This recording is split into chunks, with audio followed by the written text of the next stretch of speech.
അങ്കണവാടി ജീവനക്കാർക്ക് മിനിമം വേതനം അനുവദിക്കുക തുടങ്ങി വിവിധ ആവശ്യങ്ങൾ ഉന്നയിച്ച് Kerala anganwadi and creche workers union ജില്ലാ കമ്മിറ്റിയുടെ നേതൃത്വത്തിൽ സിവിൽ സ്റ്റേഷന് മുന്നിൽ ധർണ സംഘടിപ്പിച്ചു. DCC president advocate K Praveenkumar ധർണ ഉദ്ഘാടനം ചെയ്തു.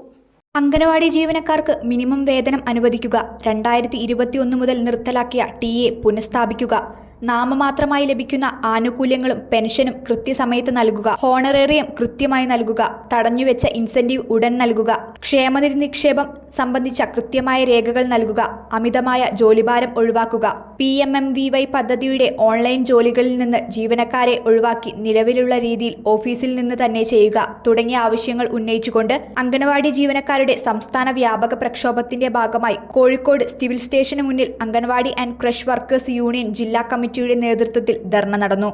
ജില്ലാ Congress committee president advocate K Praveenkumar ഉദ്ഘാടനം ചെയ്തു. കൊറോണ കാലത്ത് നിങ്ങൾ വേണം, ഗർഭിണികളെ നോക്കാൻ നിങ്ങൾ വേണം, ഈ സമൂഹത്തിൽ എന്തൊക്കെ താഴെത്തട്ടിൽ ആവശ്യങ്ങളുണ്ടോ അതിനൊക്കെ നിങ്ങൾ വേണം. പക്ഷെ നിങ്ങൾ ശമ്പളം തരാൻ പറ്റില്ല. ഇത് എവിടുത്തെ ന്യായമാണ്? ഇതൊന്നൊരു അനീതിയാണ്. അതുകൊണ്ട് അംഗനവാടി ജീവനക്കാർക്ക് ശമ്പളം ലഭിക്കുന്നത് വരെയുള്ള സന്ധിയില്ലാ പോരാട്ടത്തിന് നമ്മൾ തയ്യാറെടുക്കണം.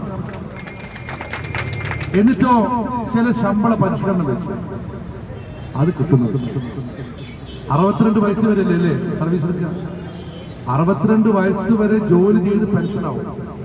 ടീച്ചർമാർക്ക് 2500 മറ്റവർക്ക് 1500 ആ പെൻഷൻ കിട്ടുന്നു. ഇങ്ങനെ അവഗണന അനുഭവിക്കുന്ന ഒരു സമൂഹം കേരളത്തിൽ ഉണ്ടായിട്ടുണ്ടാവില്ല. ഒരുപക്ഷെ നിങ്ങൾ അമ്മമാരാണ്, നിങ്ങൾ പലരുടെയും രണ്ടാമമ്മമാരാണ്. എന്റെ തലമുറ വളർന്നു വന്നത് നിങ്ങളുടെ കൈകളിലൂടെയാണ്. എന്റെ തലമുറ ആളായതും ചുറ്റും ലഭിച്ചതും നിങ്ങളിലൂടെയാണ്. പക്ഷെ ആ നിങ്ങളെ നോക്കാൻ ഇവിടെ ആരും. INTUC ജില്ലാ പ്രസിഡന്റ് ശ്രീ കാർത്തിയായനയുടെ അധ്യക്ഷതയിൽ നടന്ന ധർണയിൽ INTUC സംസ്ഥാന ജനറൽ സെക്രട്ടറി മനോജ് എദാനി, INTUC ജില്ലാ ട്രഷറർ ലൈല VA, ജില്ലാ general secretary Soumya UC, INTUC നേതാക്കളായ സേതുമാധവൻ, K ഷാജി, തസ്ലീന തുടങ്ങിയവർ പങ്കെടുത്തു. ACV news, Kozhikode.